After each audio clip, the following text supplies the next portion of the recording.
अगर लोकदल का कोई ईमानदारी से कोई सिपाही है जो उनको आदर्श मानता है, मैं भी उस श्रृंखला में अपने आप को जोड़ता हूं। मैं अध्यक्ष भले हूं, लेकिन उनके परिवार का सदस्य हूं, आपके परिवार का सदस्य हूं और चौधरी चरण सिंह को अपना आदर्श मानता हूं। और ये कहते हुए मैं आपको कह रहा हूं कि चौधरी चरण सिंह जी भी लार्जर इंटरेस्ट को देखते हुए बड़े लक्ष्य को हासिल करने के लिए फैसले लेते और उसी अंदाज से हमने कोशिश की है। जो हमने विपक्ष में हमने भूमिका बनाई, काम किए, हमने मुद्दे देखे, जनता के बीच क्या सरोकार है किन चीजों का, उनको पहचाना। और आज जो कुछ भी मैं हूं वो संघर्ष के कारण हूं और आपके प्रेम और सहयोग के कारण। लेकिन आज मेरी जिम्मेदारी बनती है किसानों को फायदा कैसे मिलेगा। ये जो लोग कह रहे हैं विपक्ष में बैठे, उनके लिए कहना आसान है, इनके पास कोई नीति नहीं है। गरीब को फायदा कैसे मिलेगा, नौजवान जो हमारे रोजगार चाहते हैं उनके लिए क्या योजना आप देंगे। आप उनको भत्ता दे रहे हैं वो ठीक है, उससे एक सामाजिक सुरक्षा की बात आप कर रहे हैं, उससे आगे कुछ नहीं है।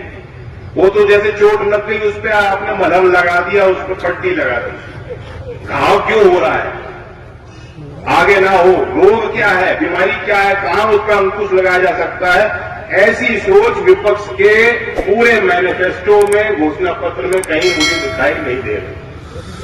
चौधरी चरण सिंह की नीति आपको याद दिलाता हूं, कुटीर उद्योग की वकालत करते थे। छोटे उद्योग स्थापित हो, छोटे काम, छोटे कारखाने, जो किसान जो कम खेती, जिनकी जमीन छोटी है लेकिन वो अपनी जमीन के मालिक हैं, उनको मालिकाना हक दिलाने के लिए जो चौधरी चरण सिंह जवाहरलाल नेहरू से भिड़ सकते थे आपके लिए, उनकी नीति तो समझिए आप लोग।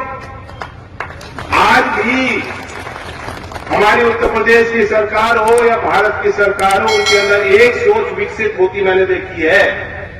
ठीक है, बड़े उद्योग भी बढ़ रहे हैं, बड़े व्यापारी हैं, उनका भी जो है उनके पास सामर्थ बढ़ रहा है, लेकिन उनकी प्राथमिकता है कि जो छोटे काम है, कुटीर उद्योग है, एमएसएमई है, छोटे यूनिट्स है, उनके लिए हमें योजना बनानी है। आपको मालूम है कि प्रचार कुछ भी हो, सारे समस्याओं का हल नहीं निकाला जा सकता। बहुत ईमानदारी के साथ मैं आपको कह रहा हूं, आज के राजनीतिक माहौल में, चुनावी माहौल में, जब हर एक पार्टी पे दबाव, हर नेता पे दबाव होता है कि कुछ बड़ी बात करो, वादे छोटे मत करो, बड़े करो। उसी बीच क्योंकि मुकाबला तो पूरे देश में दो में है, तो जो हमारा मुख्य विपक्ष है वो ये कह रहे हैं कि फटाफट खटाखट झटाझट गरीबी खत्म कर दो। देश का गरीब आदमी भी जानता है, ऐसा नहीं है कि गरीब आदमी किसी के रहमो करम पे नहीं है, निर्भर नहीं है, वो स्वावलंबी है, वो स्वाभिमानी व्यक्ति है और वो खुद प्रयास कर रहा है और वो खुद जानता है, उसके परिवार के लोग जानते हैं। इतना आसान नहीं है। जिस क्षेत्र ने चौधरी चरण सिंह जी की जो कर्मभूमि रही और उनकी नीति को समझा, उनके राजनीतिक और सामाजिक कार्यों में योगदान और आहुति देने का काम जिस संभल के हमारे गांव के लोगों ने किया, आप लोग भी जानते हो। इस देश में बड़े ईमानदार नेता हमने देखे हैं, लाल बहादुर शास्त्री जैसे नेता दिखाए, सरदार पटेल जैसे नेता हमने देखा, महात्मा गांधी जैसे नेता देखा, चौधरी साहब के योगदान को आपने देखा। आज भी देश में बहुत अच्छे लोग हैं, नेता है जो कोशिश करते हैं। देश के प्रधानमंत्री जानते हैं कि गुर्बत क्या होती है, वो तो सार्वजनिक रूप से कह चुके हैं इस बात। क्या हम सब लोग गरीबी से मुक्ति देने की कोशिश नहीं कर रहे? क्या सरकार आज कोशिश नहीं कर रही, योजना नहीं बना रही, जमीन पर उनको उतारने के लिए पूरी योजना बना के क्रियान्वित करने के लिए बेहतर प्रयास नहीं कर रही? कर रही है। गरीब आदमी जानता है, उसका लाभ सीधा आज गरीब को मिल रहा है। किसी से मांगने की जरूरत नहीं, किसी के आगे झुकने की जरूरत नहीं, किसी के हाथ की जो खुजलाहट होती है उसे उसकी तरफ गौर करने की जरूरत नहीं। समझ गए होंगे क्या होता है, जो बिचौलिए लोग होते हैं, जो उनका एक तंत्र होता है। आज किसी गरीब को जरूरत नहीं वो सब करने, लेकिन गरीब आदमी भी जानता है कि इतना आसान नहीं जितना विपक्ष के लोग कह रहे हैं। तो सीधी सी बात है, आपको विचार करना है।